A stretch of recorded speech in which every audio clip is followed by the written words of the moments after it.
Assalamualaikum warahmatullahi wabarakatuh. Halo teman-teman, perkenalkan namaku Almira. Almira berasal dari SDN 001 Nunukan, Selatan.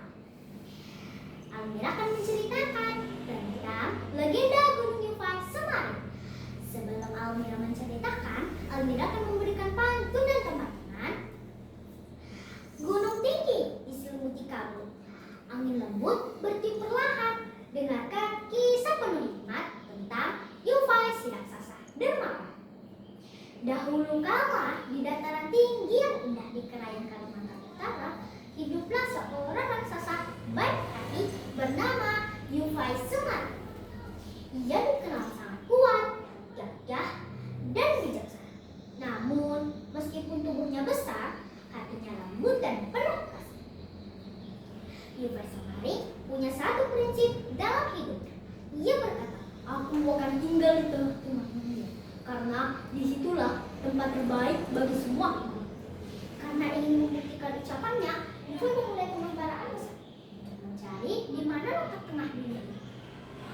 Suatu hari, Yufai mengangkat batu besar.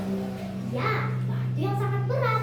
Tapi bagi Yufai terasa ringan seperti kapas. Ia lalu melempar batu itu ke 4 penjuru dunia: utara, selatan, barat, dan timur. Ia berjanji, di mana keempat batu itu bertemu, di sanalah pusat dunia berada. Setelah itu, Yufai berjalan jauh melintasi hutan, gunung, dan sungai. Setelah perjalanan panjang, ia menemukan keempat batu itu bertumpuk di sebuah daerah bernama Krayan, tepatnya di Menkibit. Masyarakat setempat kemudian menamai tumpukan batu itu Payet Pipet, yang berarti batu yang dilempar. Tak jauh dari tempat batu-batu itu berdirilah sebuah gunung tinggi dengan gua besar dan dalam. Yufai Semarang merasakan itu nyaman dan ia pun menetap di sana. Sejak saat itu, gunung itu dikenal sebagai Gunung Yufai, terutama oleh suku Lundai yang tinggal di sekitarnya. Yufai menjadi sahabat masyarakat Lundai, namun tidak bisa berbicara langsung dengannya karena Yufai jarang keluar dari guanya. Meski begitu, mereka punya cara unik untuk berkomunikasi.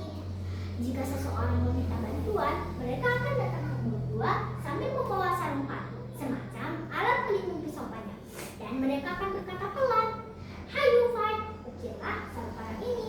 Jerit-jerit. Ajaib, saat mereka kembali, hasil ukiran Yufai sangat indah dan halus. Namun, jika seseorang berkata, "Hai Yufai, ukirlah sarung panjang ini," baik-baik, justru hasilnya tidak bagus. Itulah cara mereka berbicara dengan penuh misteri, tapi juga lucu dan menarik. Suatu sore, Yufai pergi mandi ke sungai Riberukbat yang tak jauh dari desa Lombang. Saat sedang asyik mandi, ia menemukan sesuatu hanyut di air. Sebuah gelang besar dari akar pohon yang disebut dengan bubuk oleh masyarakat Krayan. Saking penasarannya, Yufai mencoba masukkan ke tangannya. Ternyata terlalu besar. Yufai mencoba dikasihnya, tak kebesaran juga. Yufai berpikir dalam hati, kalau begitu pasti ada raksasa lain yang lebih besar dan dia tinggal di hulu sungai Pak Mutu. Karena tidak ingin ada pertengkaran antara dua raksasa, Yufai memutuskan meninggalkan Krayan. Dia mencintai perdamaian dan tidak ingin menyakiti siapa. Sebelum pergi, ia berdiri di hadapan masyarakat Lundai dan berkata, "Wahai sahabat-sahabatku, beranak, cucuklah sebanyak semut di tumpul kayu. Rajinlah bekerja dan bercocok tanam agar hidupmu makmur. Jika suatu hari kalian menghadapi kesulitan besar, aku akan datang kembali untuk menolong kalian." Setelah berkata demikian, Yufai pergi dengan langkah besar dan berat, meninggalkan tanah Krayan yang ia cintai. Berbulan-bulan ia berjalan, melewati sungai, mendaki gunung, melewati lembah dan hutan, sampai akhirnya ia menemukan tempat yang luas, indah, dan ramai penduduknya di pinggir laut. Tempat itu dikenal sebagai Brunei Darussalam. Yufai pun menetap di sana dan hidup damai. Sejak saat itu, ia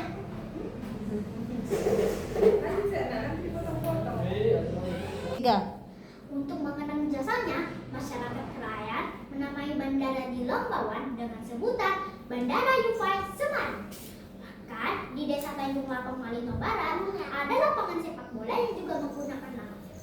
Banyak versi tentang kisah Yufai Semarang yang diceritakan turun-temurun, tapi semua memiliki pesan yang sama, bahwa Yufai adalah simbol kebijaksanaan, kebaikan, dan perdamaian.